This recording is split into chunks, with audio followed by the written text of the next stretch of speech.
অনূর্ধ্ব-15 ছেলেদের বিপক্ষে ৪৯ রানে অল আউট নারীদের লাল দল। স্ক্রিনে যে নাম্বারটা দেখতে পাচ্ছেন সেটা কোনো মোবাইল ফোনের ডিজিট নাম্বার নয়, এটি হচ্ছে উইমেন চ্যালেঞ্জ কাপে অনূর্ধ্ব-15 ছেলেদের বিপক্ষে নারী লাল দলের ব্যাটারদের রান। এটা 10 জনই আউট হয়েছেন এক অঙ্কে। দলের রান কত তা অনুমান করতে বেগ পেতে হয় না খুব। নারী লাল দল অনূর্ধ্ব-15 ছেলেদের বিপক্ষে অল আউট হয়েছে মোটে ৪৯ রানেই। আগের ম্যাচে তাও 50 পেরিয়েছিল নারীদের লাল দল। 92 রানে অল আউট হয়েছিল দলটা।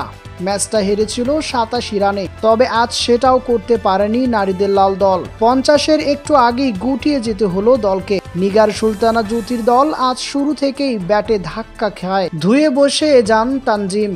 তবে এরপর সুলতানার ইনিংস সর্বোচ্চ 18 রানে ভর করে পরিস্থিতিটা সামাল দেওয়ার চেষ্টা করেছিল। সুলতানা বিদায় নিতেই বিপত্তিটা বাধে, হুড়মুড়িয়ে ভেঙে পড়ে দলটার ইনিংস। এরপর আর কোনো ব্যাটারি 2 অঙ্কে যেতে পারেননি। ওভারের 10 জনের ডিজিট দেখতে বুঝতেই পারছেন। 49 রান তুলতেই শেষ হয় দলটার ইনিংস। ছেলেদের বোলাররা অবশ্যই সবাই মিলেই এই ধ্বংসযজ্ঞটা চালিয়েছেন। আদিপ ও সুলাইমান দুজনে নিয়েছেন সর্বোচ্চ 3টি করে উইকেট। অমিত নিয়েছেন 2টি ও মাহির নিয়েছেন 1টি উইকেট।